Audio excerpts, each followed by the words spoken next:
नजर, सिंहाची चाल, गरुडाची नजर, स्त्रियांचा आदर, शत्रूचे मर्दन, असेच असावे बावळ्याचे वर्तन, असेच असावे बावळ्याचे वर्तन. हीच शिवरायांची शिकवण, हीच शिवरायांची शिकवण.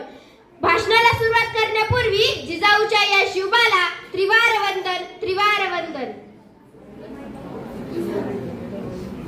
ज्यांच्यामुळे शिकली तीन तुकड्यांची मुले, ज्यांच्यामुळे शिकली तीन तुकड्यांची मुले, ते ज्ञानदाते, ते विद्यादाते, ते ज्ञानदाते, ते विद्यादाते, क्रांतीसूर्य महात्मा फुले, क्रांतीसूर्य महात्मा फुले यांना माझे शतशः नमन, शतशः नमन. झाली होती सामान्याला जगण्याची घाई, झाली होती सामान्याला जगण्याची घाई, सांगून शिक्षणाचे महत्व कर्मवीरांनी केली समाज क्रांती, कर्मवीरांनी केली समाज क्रांती.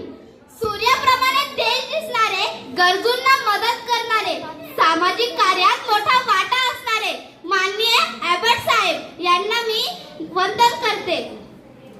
किती सांगू महती कर्मवीरांची, किती सांगू महती कर्मवीरांची, अनवाणी फिरुनी निर्मिती केली वटवृक्षाची, अनवाणी फिरुनी निर्मिती केली वटवृक्षाची. एका वेळी मी माझ्या बापाचे नाव बदलेल, पण या कॉलेजला दिलेले शिवाजी हे नाव बदलणार नाही. हे शब्द आहेत अशा व्यक्तीचे ज्याने 18 पगड जातीच्या लोकांना एकत्र आणून ज्ञानाचा बाग फुलविला, दीनदलितांच्या मनात ज्ञानदीप लाविला, पंख फुटे पाखरांसाठी वटवृक्ष रोविला. या व्यक्तीचे नाव म्हणजे कर्मवीर भाऊराव पाटील.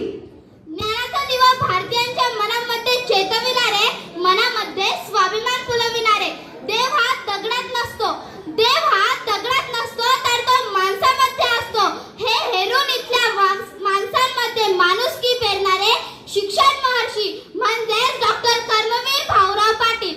सन्माननीय व्यासपीठ, आदरणीय मान्यवर, वंदनीय गुरुजन वर्ग व येथे उपस्थित माझ्या मित्रमैत्रिणींनो, नमस्कार. मी ईश्वरी, मी आदिती. सर्वांना मानाचा मुजरा.